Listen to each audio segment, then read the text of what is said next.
मुंबई का एक जाना माना कॉलेज और उससे जुड़ी एक ऐसी कहानी जो सालों से वहां के लोगों को डरा रही है। तो आज हम एसएनडीटी कॉलेज की उसी खौफनाक रात के सच को जानने की कोशिश करेंगे। जरा सोचिए, क्या होता है जब कोई ऐसा इंसान जो इन सब बातों पर यकीन नहीं करता, वो सीधा किसी भूतिया ताकत को ही चैलेंज कर दे। इसी सवाल से ये पूरी कहानी शुरू होती है। तो उस रात की घटना पर जाने से पहले ये समझना बहुत जरूरी है कि वो जगह कौन सी थी और वहां की कहानी क्या थी जिसने इस सब को जन्म दिया। ये कहानी है मुंबई के एसएनडीटी कॉलेज की। अब देखिए, इस कॉलेज में दो बिल्डिंग्स हैं। एक तो नई है, जहां आज भी स्टूडेंट्स पढ़ते हैं, और दूसरी है पुरानी और एकदम वीरान, जिसे बंद कर दिया गया है। और सारी की सारी रहस्यमयी घटनाएं इसी पुरानी बिल्डिंग से जुड़ी हुई हैं।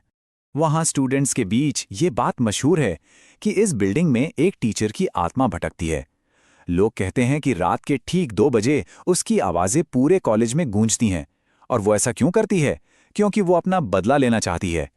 और बस इसी कहानी ने एक शर्त को जन्म दिया। एक ऐसी शर्त जिसने कुछ दोस्तों की जिंदगी को हमेशा हमेशा के लिए बदल कर रख दिया।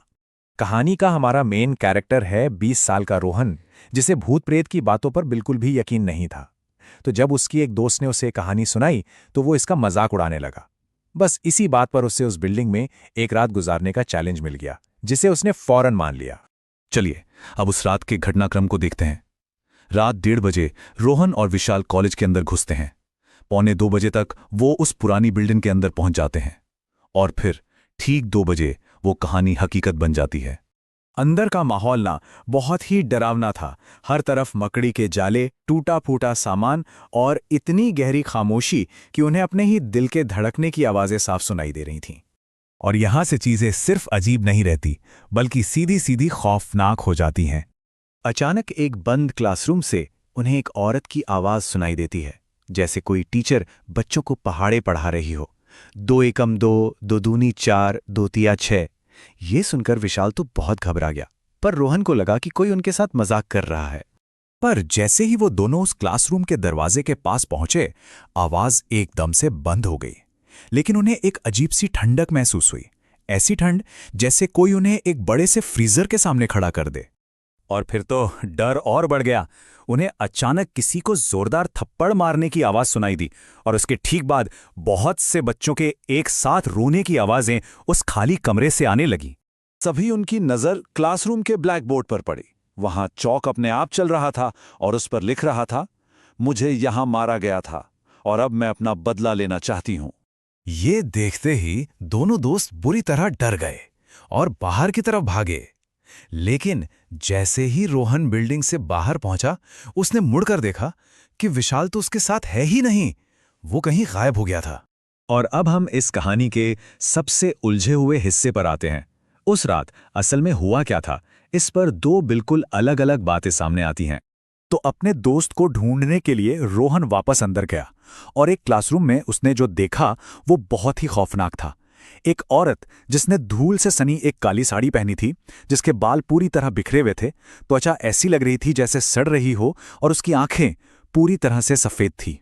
और उस भयानक औरत के ठीक सामने विशाल जमीन पर बैठा हुआ था और डर के मारे पहाड़े दोहरा रहा था। ऐसा लग रहा था जैसे वो पूरी तरह उस औरत के वश में हो। जैसे ही रोहन ने विशाल को आवाज दी, उस औरत का ध्यान रोहन की तरफ गया। उसने रोहन को देखकर एक डरावनी मुस्कान दी और उसकी तरफ बढ़ने लगी। रोहन इतना घबरा गया कि वो भागा, लेकिन सीढ़ियों पर उसका पैर फिसल गया और वो वहीं गिरकर बेहोश हो गया। जब रोहन की आंख खुली तो उसे एक हैरान करने वाली बात पता चली। विशाल की कहानी उसकी याद से बिल्कुल मेल नहीं खा रही थी। रोहन के हिसाब से विशाल भूत के साथ फंसा था, लेकिन विशाल का कहना था कि रोहन खिड़की से मदद के लिए चिल्ला रहा था और विशाल उसे बचाने के लिए अंदर गया था। विशाल ने बताया कि वो बिल्डिंग से बाहर भाग आया था, पर रोहन पीछे रह गया। फिर उसने रोहन को खिड़की पर चिल्लाते हुए देखा। मदद के लिए 2 और दोस्तों को फोन किया, और जब वो सब अंदर गए तो रोहन उन्हें सीढ़ियों के पास बेहोश मिला। इस घटना के बाद कई सवाल पीछे छूट गए, ऐसे सवाल जिनका जवाब आज तक किसी के पास नहीं है।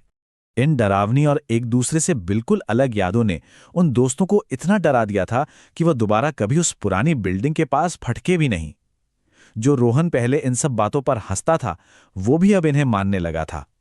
आज भी वो कॉलेज चल रहा है और वहां के स्टूडेंट्स के बीच उस बदला लेने वाली टीचर की कहानी का खौफ आज भी जिंदा है।